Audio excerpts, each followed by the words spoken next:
This is Mang Inasal.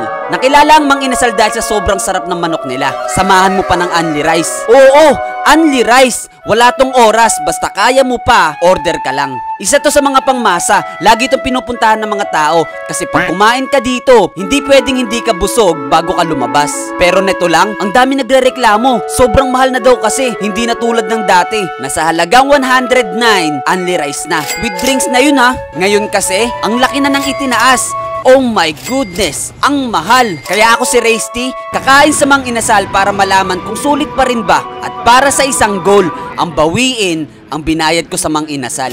Madali lang, kailangan kong umorder ng kanin hanggang sa mabawi ko ang 146 na binayad ko sa Mang Inasal.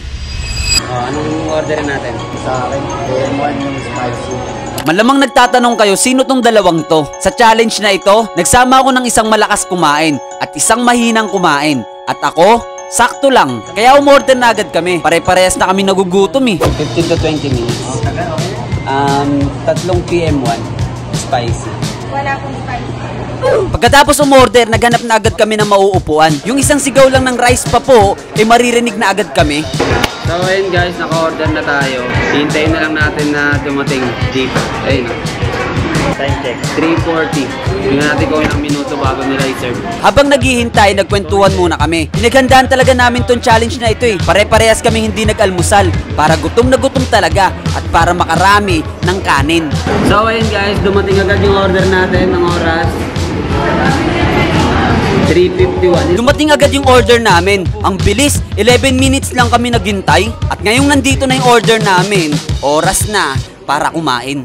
So ayun guys, ang goal natin ngayon, makarami ng kanin. Walang oras, basta kailangan makarami tayo ng kanin ngayon. Kaya? Kaya yan. Kaya. Kaya. Kaya, Paul? Kaya, Paul. Kaya. Uy, may rice agad. Rice agad. Tignan natin kung makakailan tayong rice agad. Tatlong araw pa naman ako walang kain, Paul. Kumain na agad kami. Kakaiba talaga ang manok ng Mang Inasal. Walang katulad. Wala pang 3 minuto, may lumapit na agad sa amin para bigyan kami ng kanin. Pangalawang kanin na namin to. Pero ang tanong, magkano nga ba ang kanin sa Mang Inasal? Ang plain rice nila ay nagkakahalaga ng 28 pesos. Para mabawi ang binayad natin na 146 pesos, kailangan maka-anim na rice tayo. Mas maganda kung higit pa. Para lugi na sila. Mindset ba? Mindset. Kumain lang kami ng kumain. Sigaw ng rice pa po, kain, nguya, lunok, inom ng soft drinks, pahinga konti, hingi ulit ng kanin, kain kahit mainit pa ang kanin, nguya, lunok, hanggang sa makaramdam na kami ng pagkabusog. Boss, dali bang kanin nga? Saan sama mo na? Hey, shoutout nyo, sir. Sige, shoutout mo dito, boss. Shoutout ka. Hey. Shoutout, ayun mo. So ayun guys, pangalan na namin. Pangilan mo na? Pito? Oo. Pang-5. Ikaw? Pang-4. Ang hina mo, Paul. Mahina. Mahina lang.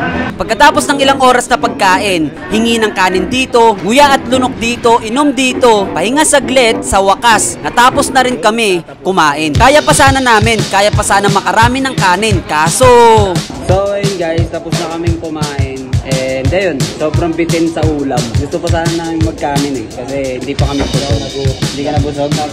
Nabusog. Kasi nga, bitin kami sa ulam ngayon. Ito, naka-6 na kanin. 6 na kanin. Ako 5, ito 4. Yun lang yung kinaya namin. Dahil sa ulam. Kaya pa sana makasampu eh.